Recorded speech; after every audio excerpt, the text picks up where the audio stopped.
place.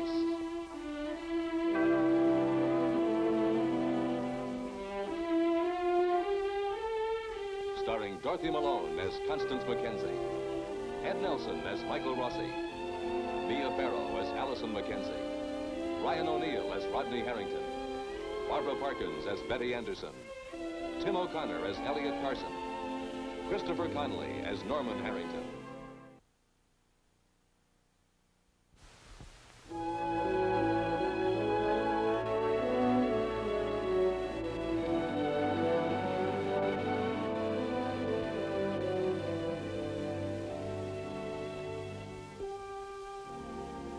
It has been a matter of hours since Michael Rossi learned of the violent death of Ann Howard. And for the first time, he is alone. Alone with the nightmare of his loss.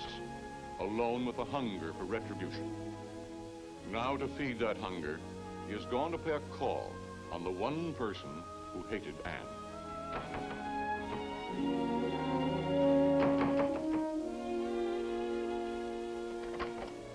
Lee here? He's asleep. What's wrong? I want to see him. Oh, couldn't it wait till morning? Get him, please.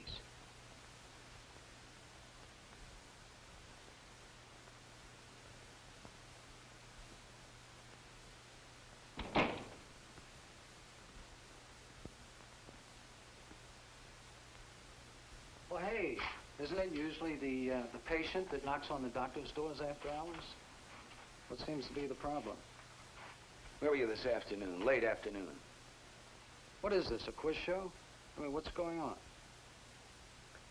Ann Howard's dead. She was found at the foot of Sailor's Bluff. Oh, she finally did it, huh? Lee. Don't let me guess, Doctor. Just tell me how she did it. Look, Dr. Rossi, why don't you... Put out of it, Sandy. The good doctor knows something. Now, why don't you tell me what you know, Doctor? You tell me. It's simple. She, jumped off the bluff. Where were you? Where have you been? Well, what are you doing, playing cop? You're gonna tell me. A tough cop, right? Where were you? I've been right here, like ever since before dinner time. Right, Sandy? Yes, that's right, Dr. Rossi. Can you prove that? Oh, hey, now. You know, what are you trying to call my wife a liar or something? I'm not calling anyone anything. I just want proof that you were here. From someone that's not afraid to speak the truth in front of your face. Well, that's tough, Doctor, you see, because I don't usually have my neighbors in when I decide to have a couple of drinks. Now, I'm sorry about what happened to your girlfriend, but I'm even more sorry about what she did to my brother. She didn't do anything to your brother, and you know that. You know it better than anyone else. What are you talking about? I'm talking about the fact that Chris admitted she didn't push him. That's what I'm talking about. Well, don't tell me you believe that story. I mean, Chris let her off the hook. He told her what she wanted to hear, that she was innocent, and that she didn't ruin his life. Well, she knew she wasn't innocent. And Chris's nice little lie, that didn't change a thing. And she knew that it couldn't be changed. That's why she took that flying leap off the same cliff. What would you call that? Poetic justice.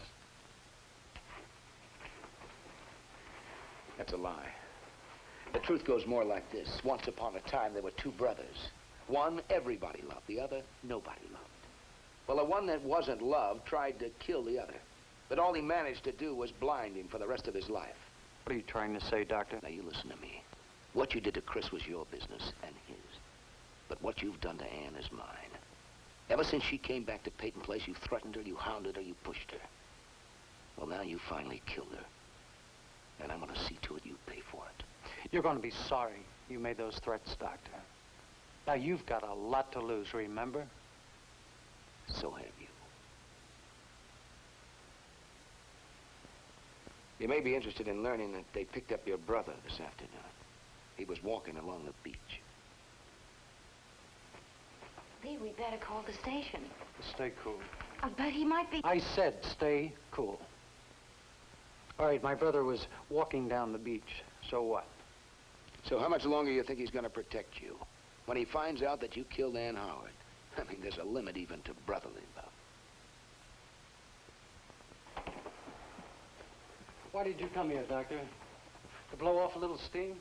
You know, I think I know what's really, really eating you. You couldn't give that chick anything to live for. You played lifeguard, but she was already going down for the third time. You blew the purse on that, Doctor. You were backing a loser.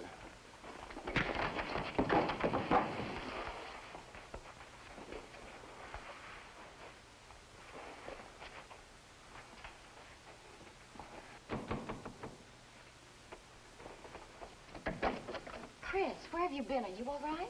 Mike, what are you doing here? Look, Mr. Carson, get him out of here. I said get him out now. Well, well, home again, home again. Tell me what happened. Well, the usual run-of-the-mill things. Trapped in a cave, third-degreed. What were you doing down on the beach? Looking for seashells.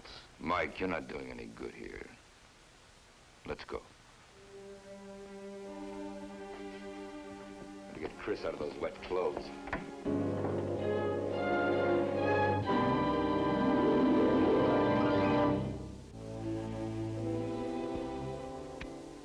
Who is it? Oh, what is it? Stephen, has anybody called you? About what?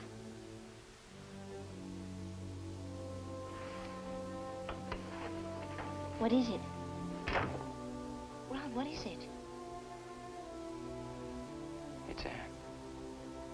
Ann, what happened? She's dead. She fell off the bluff.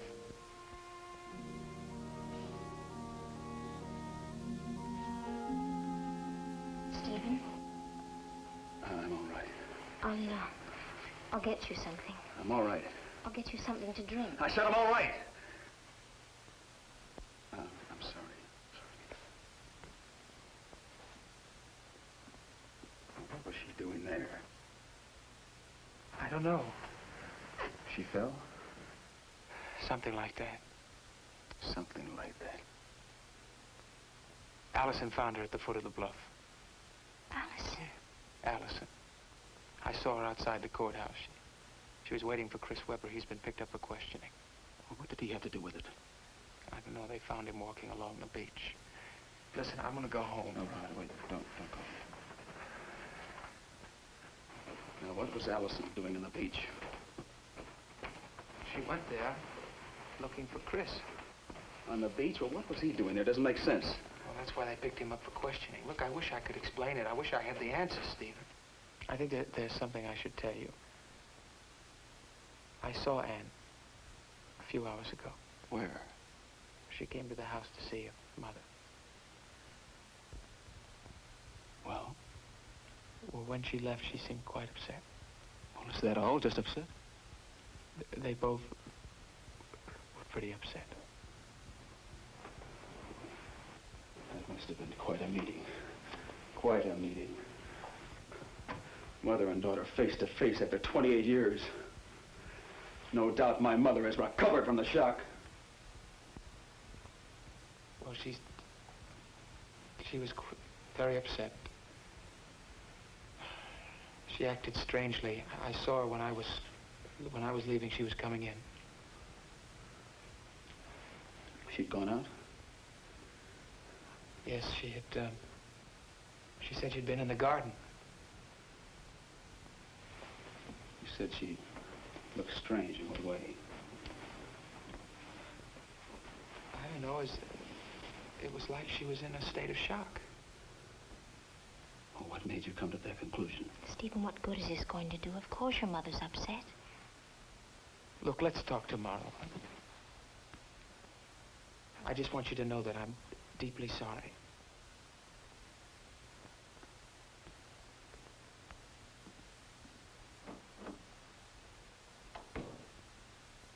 I should have gone with her.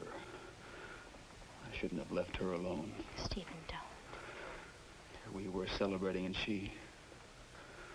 Heaven only knows what mental torture she went through. I'll get you something. I'm going to find out what they had to do with it.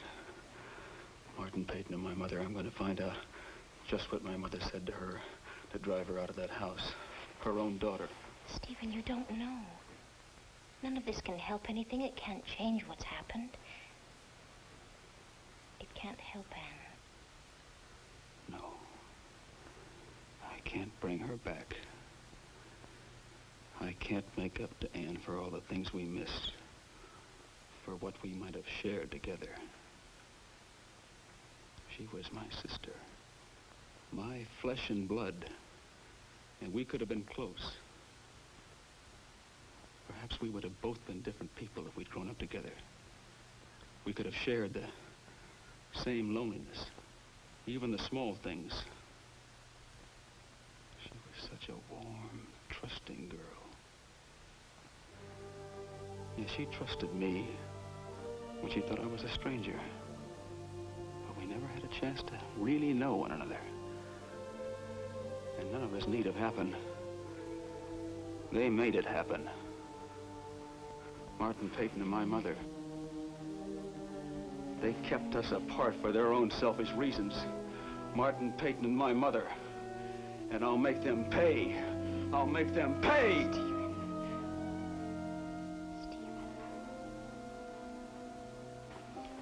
Why didn't you call me, Chris? Like I told you, Mr. Carson dug up a lawyer to hold my hand during the questioning. Well, I didn't mean that.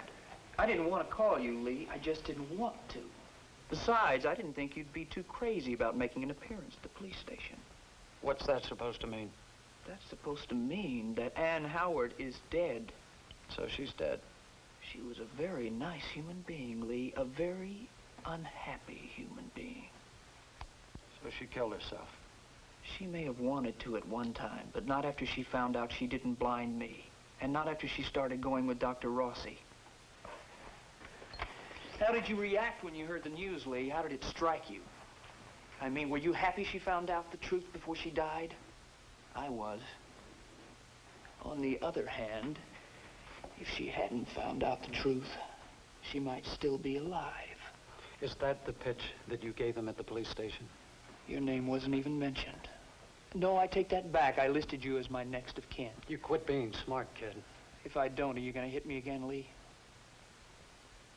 No, I'm not going to hit you again. I've been here this afternoon, home, all afternoon. Right, Sandy? Yeah, that's right. For better or for worse, eh, Sandy? Wasn't it the same devoted wife who was in such a panic one night when her husband almost kicked in Ann Howard's door? It always had to be violence, right, Lee? There just never could be any other way, could there, for you? Well, if you're so sure I did it, why didn't you tell them at the station? Because I'm your brother. Is that what you want to hear? All right. I'm your brother. But I'm the brother you blinded. And if I blamed you for Ann's death, they might think I had my own reasons. No, Lee. They can do better than me. Oh, by the way, Allison Mackenzie was at the beach today. She found Ann's body. So what? You tell me, brother. You tell me.